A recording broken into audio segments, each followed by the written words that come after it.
जब बीरबल बच्चा बना। एक दिन बीरबल दरबार में देर से पहुंचा। जब बादशाह ने देरी का कारण पूछा तो वह बोला, मैं क्या करता हुजूर, मेरे बच्चे आज जोर जोर से रोकर कहने लगे कि दरबार में न जाऊं। किसी तरह उन्हें बहुत मुश्किल से समझा पाया कि मेरा दरबार में हाजिर होना कितना जरूरी है। इसी में मुझे काफी समय लग गया और इसलिए मुझे आने में देर हो गई। बादशाह को लगा कि बीरबल बहानेबाजी कर रहा है।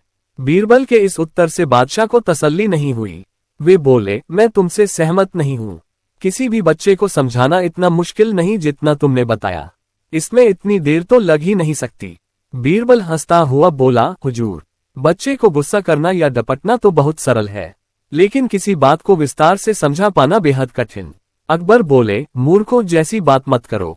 मेरे पास कोई भी बच्चा लेकर आओ, मैं तुम्हें दिखाता हूं कि कितना आसान है ये काम। ठीक है, जहां पनाह। बीरबल बोला, मैं खुद ही बच्चा बन जाता हूं और वैसा ही व्यवहार करता हूं। तब आप एक पिता की भांति मुझे संतुष्ट करके दिखाएं। फिर बीरबल ने छोटे बच्चे की तरह बर्ताव करना शुरू कर दिया। उसने तरह तरह के मुंह बनाकर अकबर को चिढ़ाया और किसी छोटे बच्चे की तरह दरबार में यहां वहां उछलने कूदने लगा। उसने अपनी पगड़ी जमीन पर फेंक दी। फिर वह जाकर अकबर की गोद में बैठ गया और लगा उनकी मूंछों से छेड़छाड़ करने। बादशाह कहते ही रह गए, नहीं नहीं मेरे बच्चे, ऐसा मत करो, तुम तो अच्छे बच्चे हो ना। सुनकर बीरबल ने जोर जोर से चिल्लाना शुरू कर दिया।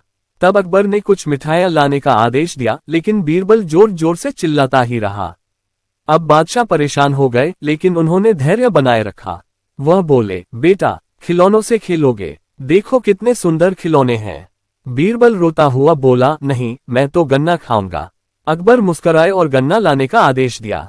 थोड़ी ही देर में एक सैनिक कुछ गन्ने लेकर आ गया, लेकिन बीरबल का रोना नहीं थमा।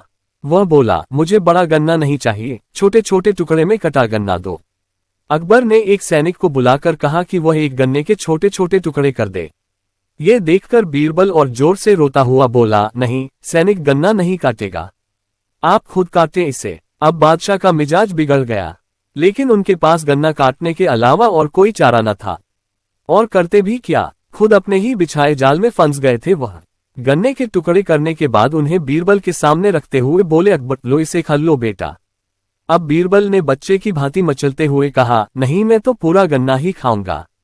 बादशाह ने एक साबुत गन्ना उठाया और बीरबल को देते हुए बोले, लो पूरा गन्ना और रोना बंद करो। लेकिन बीरबल रोता हुआ ही बोला, नहीं, मुझे तो इन छोटे टुकड़ों से ही साबुत गन्ना बना कर दो। कैसी अजब बात करते हो तुम, ये भला कैसे संभव है। बादशाह के स्वर में क्रोध भरा था, लेकिन बीरबल रोता ही रहा। बादशाह का धैर्य चुक गया। बोले, यदि तुमने रोना बंद नहीं किया तो मार पड़ेगी तब। अब बच्चे का अभिनय करता बीरबल उठ खड़ा हुआ और हंसता हुआ बोला, नहीं नहीं, मुझे मत मारो हुजूर। अब आपको पता चला कि बच्चे की बेतुकी जिदों को शांत करना कितना मुश्किल काम है। बीरबल की बात से सहमत थे अकबर। बोले, हाँ ठीक कहते हो।